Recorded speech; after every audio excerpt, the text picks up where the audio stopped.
Добар ден и добре дојдовте во најновата епизода на Телма Амбуланта, каде секој работен ден заедно учиме како да го подобриме и зачуваме нашето здравје.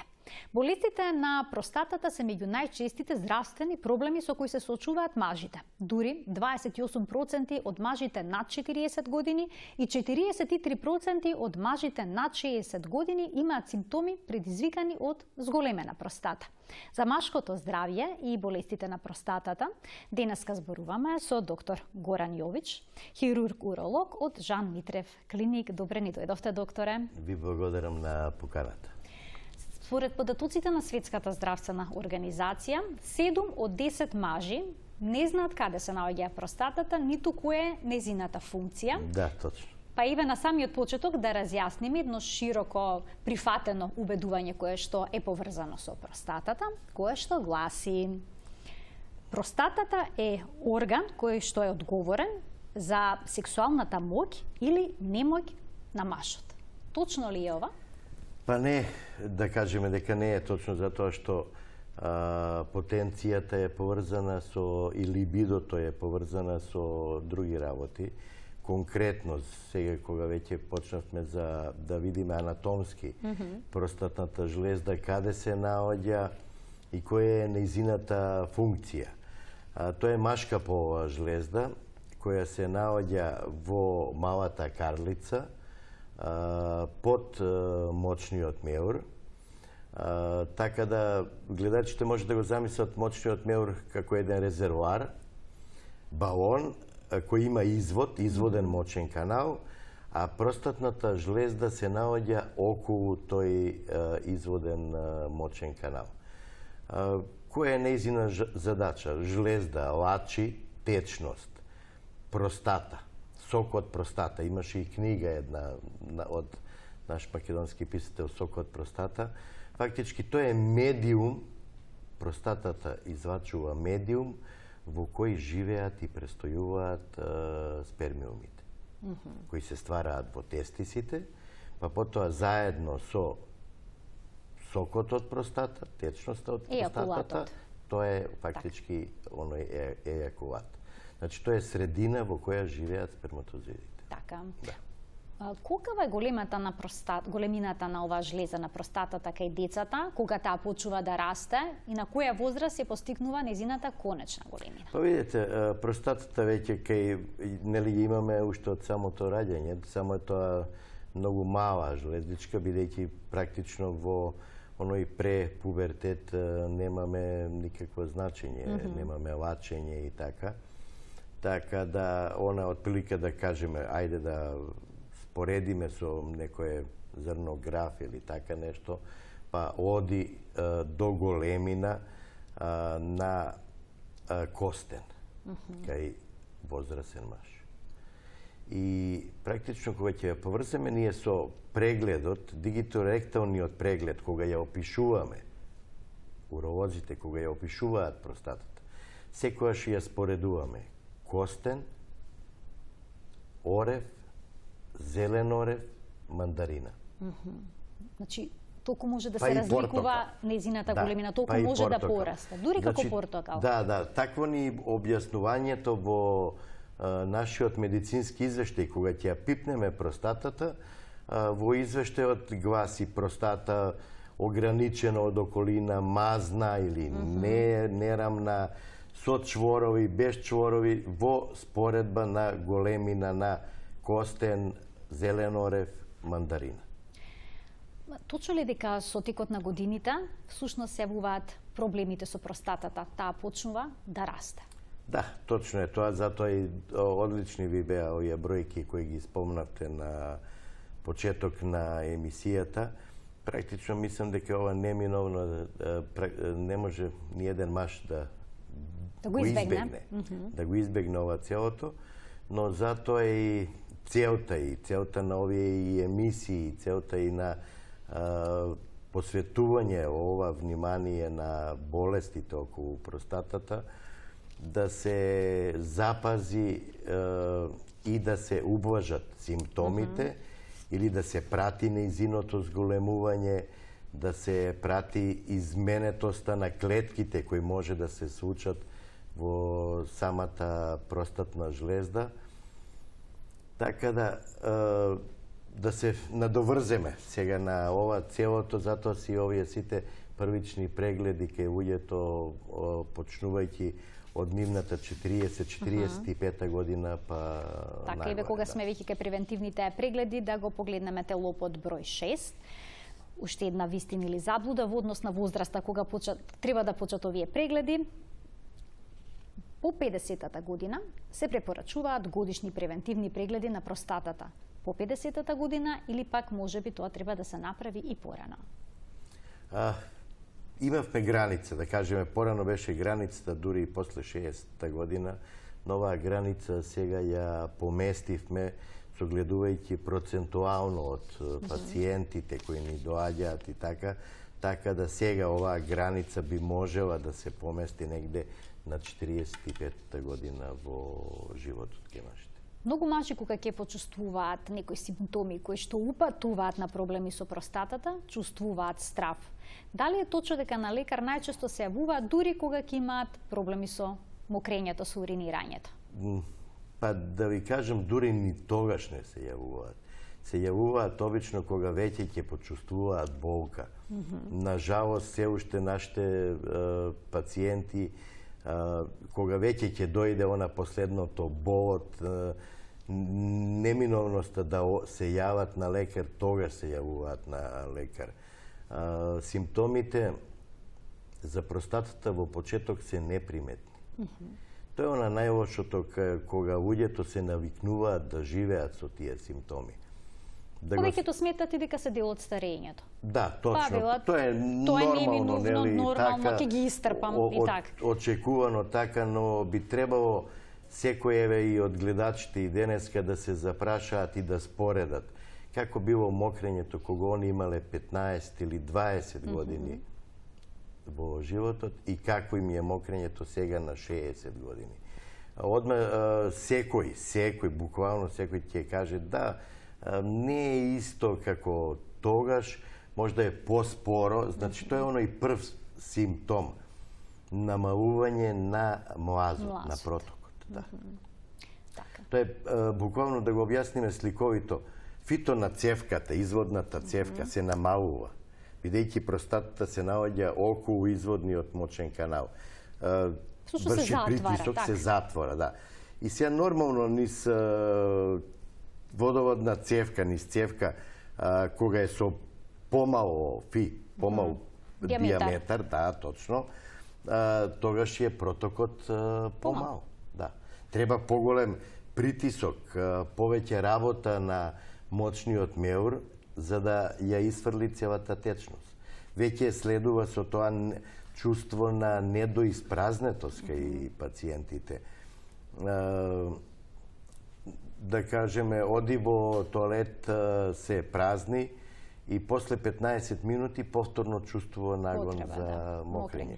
Тоа значи дека не се испразнил до крај, бидејќи и самиот мочен меур не може да створи толкав притисок за да го совлада притисокот на одводниот мочен канал. И сега некои наоѓаат решение, велат, за да не станувам често навечер да уринирам, ќе го намалам внесот на течности. Точно.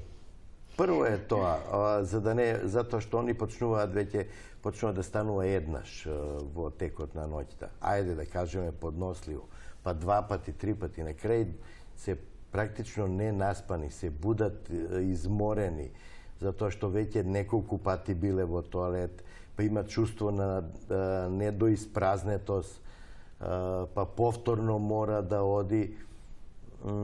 Така да, затоа и избегнуваат да земат течност и прекинуваат со земање на течност уште таму, од, да кажеме, после 18 часот веќе прекинуваат со земање на течности за да не стануваат ноќе. Но веќе сега тоа повлекува и други работи. Знаеме дека организмот е во грото составен од течност, од вода.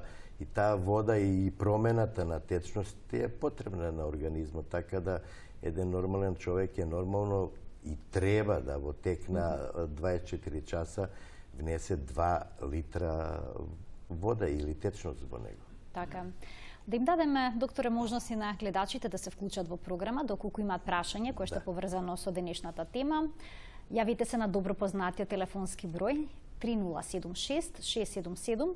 Ги очекуваме вашите прашања, да учествувате во креирањето на денешниот концепт на емисијата. Одговори ќе добиете од гостинот кој што е со нас во студиото, доктор Горан Јович, хирург-уролог од Жан Митрев клиник.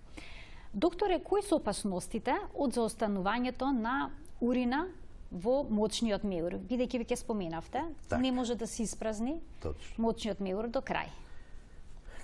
Кои се опасностите? Најголема опасност е прво почнува да страда самиот мочен меур. Зидот на мочниот меур, на него се јавуваат требекулации, тоа се набори, почнува да хипертрофираат зидот на мочниот меур, бидејќи средишниот дел од зидот на мочниот меур е мускул. Секој мускул кога работи повеќе почнува да хипертрофира. Така да и овој зид на мочниот меур се задебелува. Потоа имаме рефлукс. Што значи тоа? Враќање на урина према бубрезите горе. Значи се ствара контрапритисок кој е поголем од притисокот по кој истекува урината од бубрезите и веќе почнува да имаме застој на урина во самите бубрези, а стои нивно оштетување и на крај комплетно уништување. Така да затоа и целта на сето ова и навремено јавување на лекар.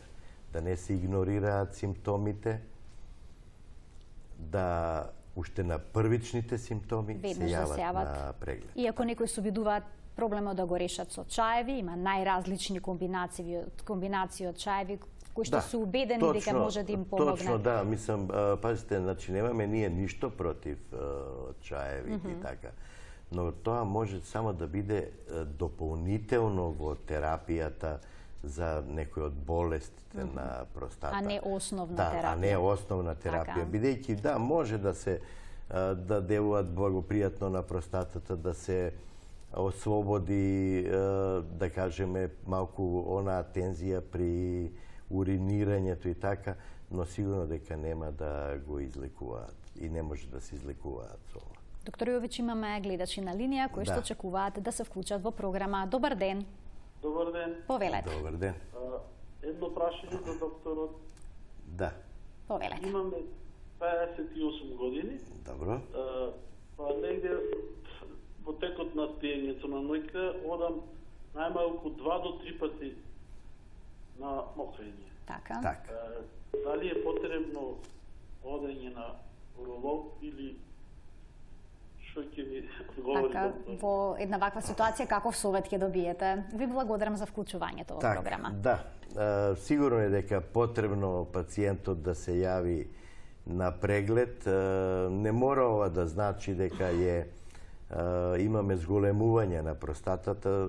Можеме да имаме и како последица на некои претходни воспалителни процеси во простатата, скврчување на вратот на мочниот меур или издигнување на самиот врат на мочниот меур, па и поради ова да биде проблемот со неколку пати ноќно станување или недоволно недоиспразнетост.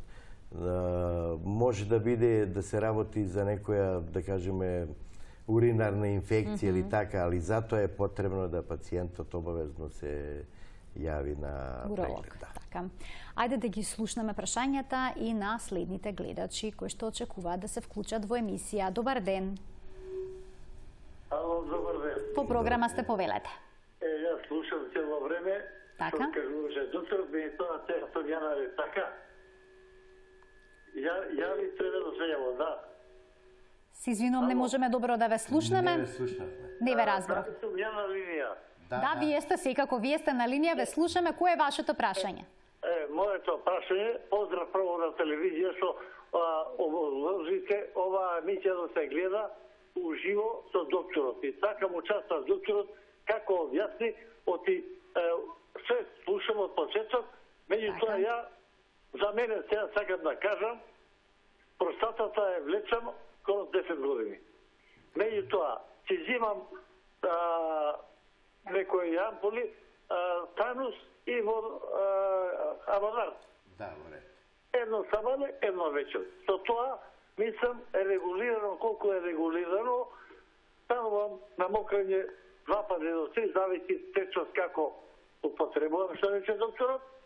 Меѓутоа, проблеми уште немам. Али пред 3 години се оперирав на месечниот невр.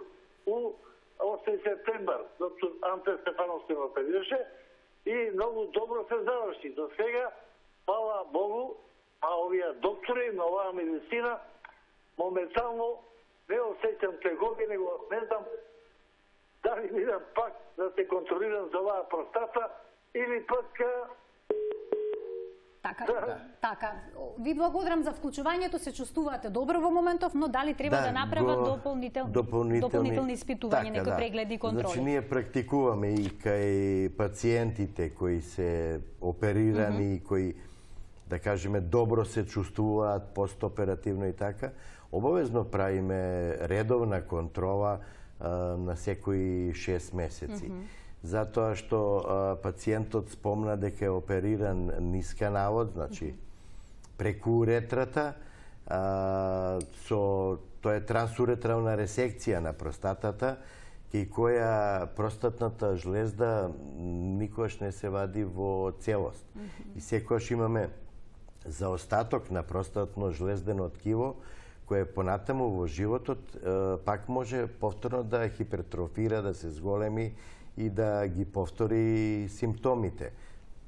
Затоа и се овие редовни контроли кои ги вршиме над нашите оперирани пациенти. Така. Ајде да го слушнаме следниот гледач. Добар ден. Добар ден. Повелете. Едно прашање до доктор. Да.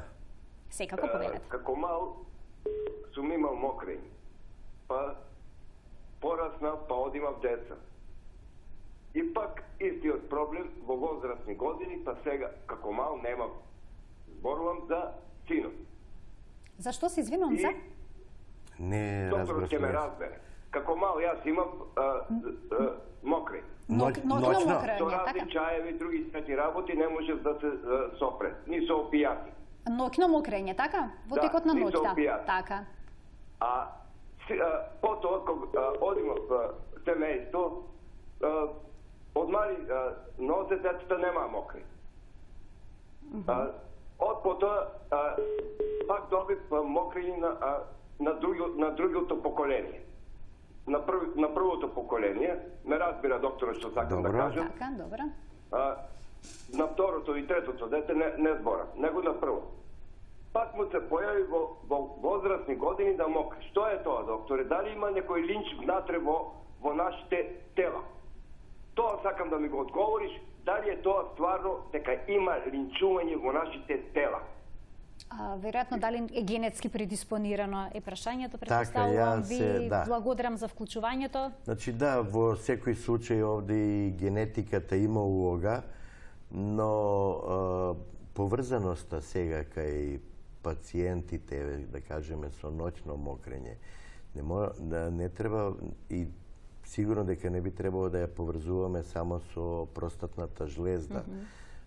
Тука имаме повеќе работи, бидејќи ова е еден сложен систем, да кажеме имаме проблем со инервацијата на мочниот меур. Имаме проблем кај пациенти кај кои имаат проблеми со долниот дел од кичмениот столб. Па потоа имаме вродена аномалија спина бифидеа, или тоа е еден вродена аномалија на рбетниот столб и рбетниот мозок, нели, каде што исто и овој тип на пациенти може да ги имаат овие симптоми. Така да, конкретно и точно сега на ова целото не би можело да се одговори, бидејќи секако треба да се поврзе, да се направи преглед и да се види причината кај таткото, зошто било и зошто ова се случувало, а потоа причината и кај поколението. Така. Така да се утврди да, точно за да за се што се утврди работи. И точно дали е за што се поврзано, работи и тек тогаш би можеле да одговориме дали ова е генетски поврзано или не. Така. Ајде да ги слушнеме и следните двајца гледачи што очекуваат да се вклучат во Телма амбуланта. Добар ден. Добар ден, повелете. Поздрав до Телма амбуланта. Благодарам. Сакам прашањата да бидат кратки да се поставуваат, за да има повеќе гледачи. Така, секако, концизни Имам јасно. 71,5 година. Редовно одам на контрола за простата, досега не користам лекови, меѓутоа последнава година млазот е многу краток. Краток е млазот, не осеќам печење, ноќе излегувам еднаш, например во 10 сат ако си легнам, ако одам, и околу 5 сат повторно одам. Толку. Возраста само, се извинувам. Дали има некакви промени и што треба да направиме и дали треба некакви лекови да земам? Благодарам на одговорот. Така, ви благодарам за вклучувањето во Телма амбуланта. Одлично прашање од пациентот, он еве сега ни кажа дека не земал лекови, но веќе дека симптомите му се продвавочуваат и он има намален млаз, намален притисок при мокрење. Тука е една група на лекови која ги зимаат пациентите, тоа е тамсуосинот, како генеричко име, кој делува на вратот на мочниот меур, делува на рецепторите на вратот на мочниот меур, едноставно ги блокира, ги олабавува, со тоа и изводниот канал во почетниот дел се проширува. Така. И веќе чувството кое е кај пациентите. После земање, да кажеме, и постигнување на концентрацијата на лекот во организмот, да кажеме, тоа е после некаде 5 до 7 дена од нивна употреба, одма ќе почувствува побрз проток, послободен проток на урината низ мочниот канал. И целта на оваа група на лекови е практично ова, за да се избегнат симптомите и да се олесни мокрењето и да имаме подобро празнење. Со тоа, че имаме подобро празнење, немаме задршка на урина во мочниот меур, со тоа се намалува и честотата на мокрење ноќе, преку ден, подобра контрола над мокрењето, веќе ќе имаме чувство на комплетно празнење од мочниот меур, така да и затоа пациентот, пошто оди редовно на контрола, мислам дека веќе би требало да се подвргне на овој тип на терапија. Многу одма ќе му се изгубат и ќе му се подобри квалитетот на живот. Подобри точно квалитетот на живење. Ајде да го вклучиме и следниот гледач. Добар ден. Добар ден. Повелете. Првиот уролошки преглед го направи кај доктор Јович во Велес. Така. И сега сакам да му поставам едно прашање. Да, повелете. Тогаш немав никакви проблеми. Стручно ми кажа, после 50 години треба да се одиш и да се проверуваш. Меѓутоа, сега си пијам танис на сабајле и сакам да разбрав дека има проблеми со колкот, вика простатата и колкот се поврзани. Сега колку е тоа точно, не знам, сакам да го прашам докторот што ќе ми каже. Ете, тоа е моето прашање. Дали има некој линк, некоја корелација помеѓу овие две состојби? Ви благодарам за прашањето. Значи, проблем со колк не, али проблем со ербетниот мозок и инервацијата, да. Така. Тогаш можеме да имаме поврзаност со мокрењето. Тоа што го спомнав претходниот пациент кога прашаше во врска со ноќното мокрење и така, тогаш поврзав некои од овие симптоми со проблеми со кичмениот столб, така да и овде. Али конкретно одговорот, корелација на проблеми со колкот и проблеми со простатата, да кажеме, директно не. Едино кога се работи за, да кажеме, некое малигно заболување на простата, она може да ни даде метастатски промени по коските, па да имаме метастатска промена на која е локализирана во тој дел од колкот, па тогаш можеме само да поврземе. Доктор Јович, како изгледаат прегледите, еве кога ќе се јават пациентите? Така, да. На нив им е најчесто непријатно доколку се направи оној преглед кој што се изведува преку ректумот. Да. Дали е тој задолжителен? Нешто, да. Видете, прегледот сега, ајде да кажеме, сликовито прегледот во што се состои.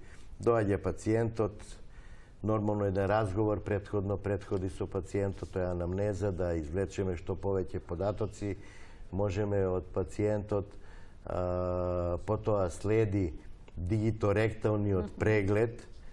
Тоа е оној најстрашен дел, да кажеме, кај пациентите, али тоа е повеќе една непријатност, отколку, да кажеме, дека не е нити болно, нити, да. Многу битна работа за првичното сознавање за докторот кој го прегледува пациентот. Добива една слика во главата. Кукава е таа простата, каква е, топла, мазна, цврста, голема. Ви кажав дека големините ги споредуваме. Ги објаснив. И потоа следи ехо преглед. Ехо преглед се гледа комплет урогениталниот систем. Мочниот меур мора да е полн со урина? Да, мочниот меур е полн со урина, многу подобро е тогаш видлива простатната жлезда, но и го искористуваме исто тој момент да, кога завршуваме со ехо прегледот, на пациентот му кажуваме да оди во тоалет да се испразни, потоа повторно се враќа, гледаме одма на ехо, на утразвук, гледаме дали имаме заостаток на урина во мочниот меур и колку. Точно можеме да определиме во милилитри, значи буквално и 2 милилитри да останат урина во мочниот меур, можеме да ги видиме и да ги прерачунаме. Така. Во овој првичен преглед спаѓа и прегледот во лабораторија, значи една комплетна биохемиска лабораторија, но и преглед преку крвта на простатично специфичниот антиген. Така, сега би сакала за тој тумор маркер да проговориме. Да, ова е еден комплетен првичен преглед на пациентот кој му следи и како изгледа и како треба да изгледа овој тип на преглед. Значи, ова спаѓа во еден првичен преглед за кој пациентот би изгубил некаде, да кажеме, 30 минути во закажан термин, ништо значајно, преку овој преглед може да се откријат многу работи и да се продолжи понатаму лекувањето на пациент. Имаме гледач на линија, да му дадеме предност на гледачот, а веднаш по тоа за тумор маркерот ќе направиме некои споредби со на што е реалност, а што не е. Да. Повелете. Добар ден. Дали се слушаме? Не, се исклучи гледачот, добро, нека се обиде повторно да се јави. Имам уште еден гледач на линија, добив знак. Добар ден. Добар ден. Повелете. Во програма сте, ве слушаме, повелете. Добре, да го намалам само телевизорот. Вака, имам 63 години. Така. Ја лечам простатата некаде околу 6-7 години. Мислам, ме разбирате. Покасно се вклучив во телевизија, докторот го гледам и секој доктор го ценам. Така да и секој доктор и треба да биде ценет. Но, што се случува кај мене? Простатата ми е зголемена негде 80 милилитри или милиметри центидам, како они знаат докторски. Што тоа што тумор маркерите ми се негде над 5. Како ви се тумор маркерите? Се извинувам, какви се? Над 5. Тумор маркерите единица 5. Добро. Предпоставува докторот за што се работи. Добро. Одам по лекари, ќе одидам на лекар, ќе ми дојдеш на контрола, еве ти аводарт, еве ти тамис ерас, таму некој, како ги викаат другите, пасер, ова, она, никако ништо да подобро. А јас санувам по 10 пати ноќи. Така. Значи, немам мирен сон. Така, што да барате совет, што да направите, што понатаму во една ваква ситуација. Ви благодарам за вклучувањето во програма. Добивме податок од пациентот дека неговата простата е некаде околу 80 сушна бројка. Тоа се веројатно центиметри кубни или 80 грама. Тоа е веќе енормно зголемена простата. Бидејќи самата простатна жлезда е некаде околу од 20 до, ајде да кажеме, до 30 грама. Много преку ова веќе тежина или преку овој волумен на простата веќе имаме зголемување на простатната жлезда. И пациентот е оваа бројка 80. Зема редовно терапија, но воедно има и покачување на простатично специфичниот антиген. Така. Сега, тука е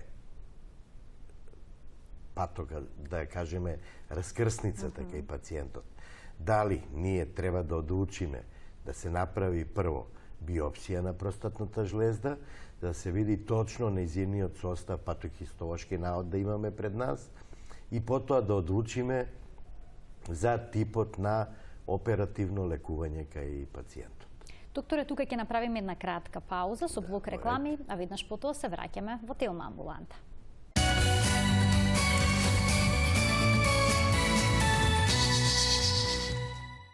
Продолжуваме со денешната Телма амбуланта која реализираме во соработка со Жан Митрев клиник. Гостин во студиото ни е доктор Горан Јович, уролог хирург, со кој што зборуваме за болестите на простатата.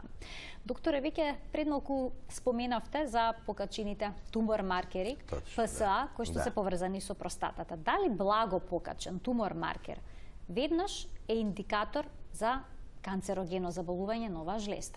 Да, не можеме тоа да го кажеме, затоа што ПСА, познато меѓу луѓето, или што значи тоа?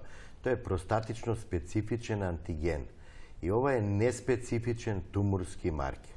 Значи, затоа и го нагласувам неспецифичен, бидејќи ПСА може да биде покачен при малигно заболување на простата, но може да биде покачен и при некои други состојби на простатата, како што се некои воспалителни процеси, иритација на самата простатна жлезда. Така да пациентите кои го првично ќе го прегледаат и ќе го добијат овој резултат, не треба одма трагично да го сваќаат и да го поврзуваат веднаш со рак на простата. Да, со рак на простата. Обично најчесто тоа се случува меѓу пациентите да кога ќе го прегледаат и ќе видат покачен простатично специфичен антиген, малтене и се откажуваат и од животот, нели буквално е она реченица, чим е ова покачено, ја сигурно имам рак на простата, јас сум готов. Така да не е баш тоа така. А дали ведно се советува да се направи биопсија или предходно би можел да се направи ПХИ индексот? И што е тоа? Одлично, да. Одлично прашање.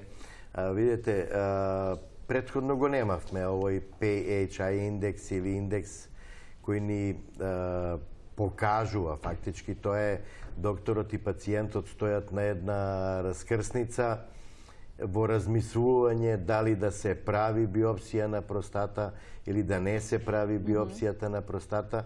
И сега дојде да ова се проверува исто преку крвта како и обичниот ПСА.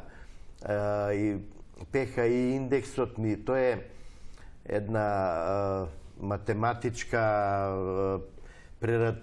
прерачуница или да кажеме веројатност некоја, кога имаме во проценти и споредба на соодносот на тоталниот ПСА во крвта со слободниот ПСА во крвта, се прави еден алгоритам и во него тука можеме да прочитаме од тој индекс во споредбено, кога ќе го погледнеме индексот, одма имаме споредбено во која група овој пациент спаѓа процентуално и колку може ни покажува фактички оној процент десно кој е во таа таблица, која ќе ја погледнеме со бројката која ни е стварниот резултат од пациентот, овие проценти ни покажуваат која е веројатноста за појава на или веројатноста за присутност на карцином на простата кај тој пациент. Така да, овој процент не упатува дали ние е неминовно да правиме биопсија на простатата или се уште можеме да причекаме. Бидејќи кога ќе се спомне на пациентите биопсија на простата, тоа е нешто страшно. Повеќе од половината ни бегаат, нигде ги нема, постоја не доаѓаат нити на контроли, избегнуваат, бараат мислење од други доктори. Да, јас сум за тоа да имаме и прво, и второ, и трето мислење. Да во ред е тоа што го прават пациентите. Но они сакаат да слушнат од докторот да му каже не, ти не мораш да правиш биопсија на простата. Значи, они го изнудуваат тој одговор од докторот. Значи, не да прават споредбено дали да се прави биопсија на простата или не, него го изнудуваат одговорот од докторот, па да, овој пациент не мора да прави биопсија. А дали навистина е толку комплексна, сложена таа постапка и толку страшна? Па не, ќе објаснам комплетно како изгледа таа биопсија на простата, така наречена трус биопсија на простата. Тоа е трансректално, што значи биопсијата на простата се прави преку ректум.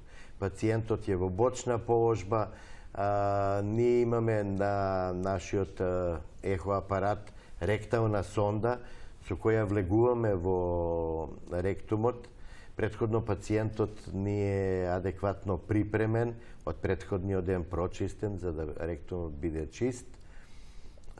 Се влегува со ректална сонда која има водич за игла.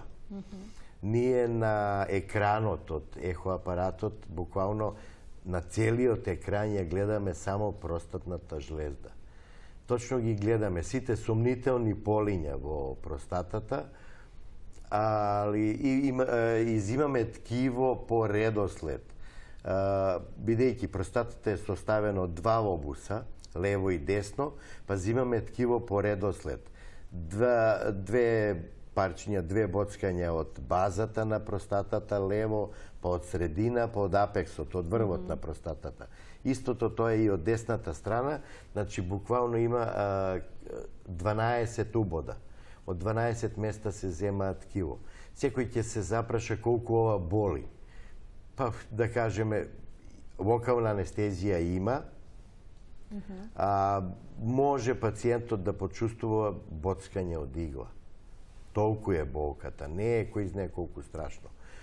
Кои се несаканите појави после биопсијата на простата? Првите неколку дена може да има кај пациентот траги на крв позади на ректумот, може да има примеси на крв во урината или може да имаме појава на капки на крв од самиот изводен мочен канал.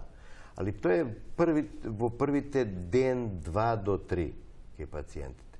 Така да и целата оваа процедура воопшто не е страшна, споредувајќи во на колку она може да ни покаже.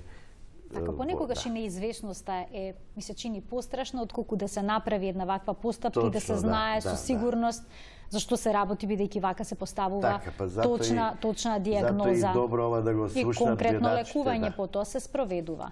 А кој е едно од најчестите болести на простатата? Па едно од најчестите болести е бенигната простатна хиперплазија, кратенката БПХ, тоа значи БПХ, познато меѓу луѓето, и он ќе каже ја боледувам од БПХ.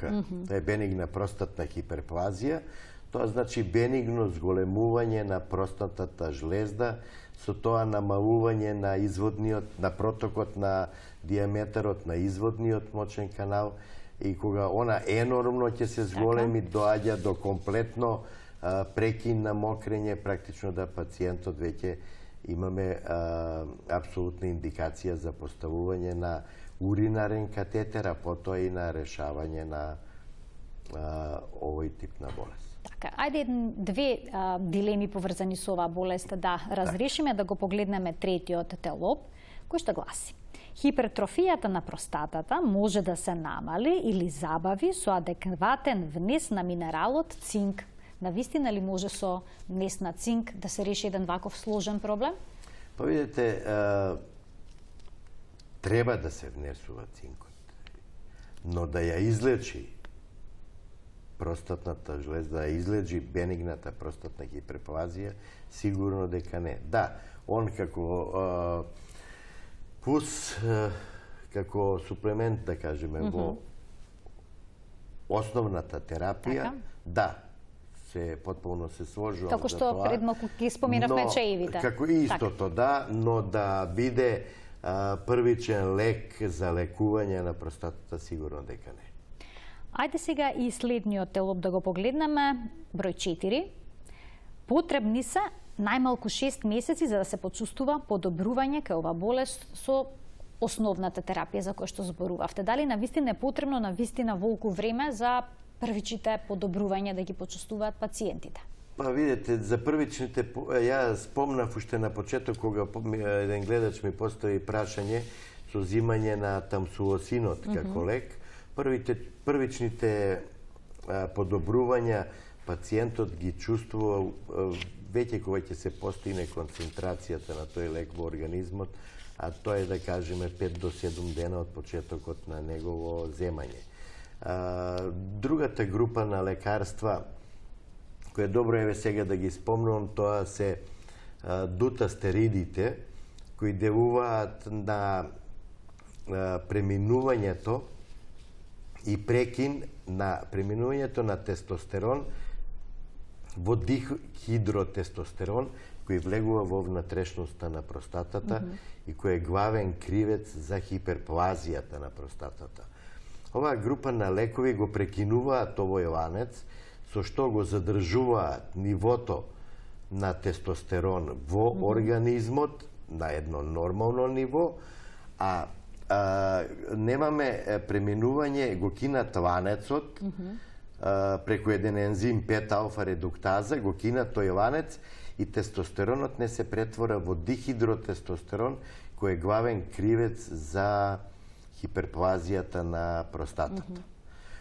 Можеме да им раскажеме и ќе им биде сигурно интересно на гледачите дека главен кривец за хиперплазијата на простатата е тестостеронот. За ова се знае уште многу одамно, уште пред векови, кога се приметило дека кај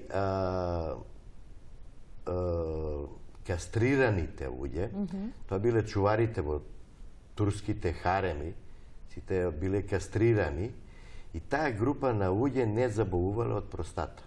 И секојаш било тоа прашање зошто оваа група на луѓе не заболува од простата, сите други да. Тогаш така се дошло и до тој заклучок, нивото на тестостерон кај таа група на луѓе бил на 0, за да со тоа нивното либидо и нивната потенција е исто 0, Така. али затоа не заболуваат од простата. Сега, сигурно дека не е целта да ние сите мажи ги кастрираме и никој на тоа... Хормонската терапија влие ли на некаков начин на либидото кај мажите, оние кои што примаат терапија за простата? Влие хормоналната терапија која се прима кај малигните заболувања на простата, кај карциномот на простата, влијае на либидото и на потенцијата. Но се барало лек, тоа им беше и целта, за оваа група на лекови, на дутастеридите и така, се барало лек кој ќе го задржи нивото на тестостерон во крвта, а нема да делува на самата простатна жлезда.